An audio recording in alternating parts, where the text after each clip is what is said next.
Welcome to golden memories music. ఈరోజు మనం చాలా ముఖ్యమైన విషయం గురించి మాట్లాడుకుందాం. మనందరం పూజల నైవేద్యం పెడతాం, కానీ తెలియక చాలా చిన్న చిన్న తప్పులు చేస్తుంటాం. ఆ తప్పులు ఏమిటో ఇప్పుడు చూద్దాం. రుచి చూసి పెట్టడం. చాలామంది వంట చేసిన తర్వాత ముందు తామే రుచి చూస్తారు. దేవుడికి పెట్టే నైవేద్యం ముందు మనం తినకూడదు. మొదట దేవుడికి సమర్పించి తర్వాత ప్రసాదం తీసుకోవాలి.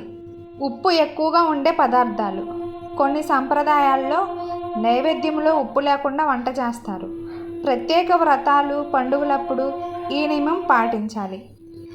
శుభ్రత లేకుండా పెట్టడం. నైవేద్యం పెట్టే పాత్రలు శుభ్రంగా ఉండాలి. మన చేతులు కూడా శుభ్రంగా ఉండాలి. భక్తి కంటే ముందు శుభ్రత ముఖ్యం.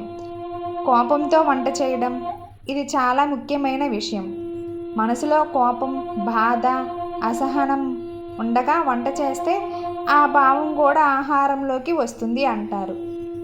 శాంతంగా, సంతోషంగా వంట చేయాలి. ఫ్రిడ్జ్లో ఉన్న పాత ఆహారం పెట్టడం, కొన్నిసార్లు మిగిలిన పదార్థాలు దేవుడికి పెడతారు. తాజా వంట చేసినది పెట్టడం శ్రేయస్కరం. నైవేద్యం పెట్టి వెంటనే తీసేయడం, కొంతమంది పెట్టిన వెంటనే తీసేస్తారు. కనీసం కొన్ని నిమిషాలు ప్రార్థన చేసి తర్వాత తీసుకోవాలి. కృతజ్ఞత లేకపోవడం. నైవేద్యం పెట్టేటప్పుడు మనసారా కృతజ్ఞత చెప్పాలి. దేవుడికి ఆహారం కాదు, మన భక్తి ముఖ్యం. ఈ చిన్న చిన్న విషయాలు పాటిస్తే మన పూజ మరింత ఫలప్రదంగా ఉంటుంది.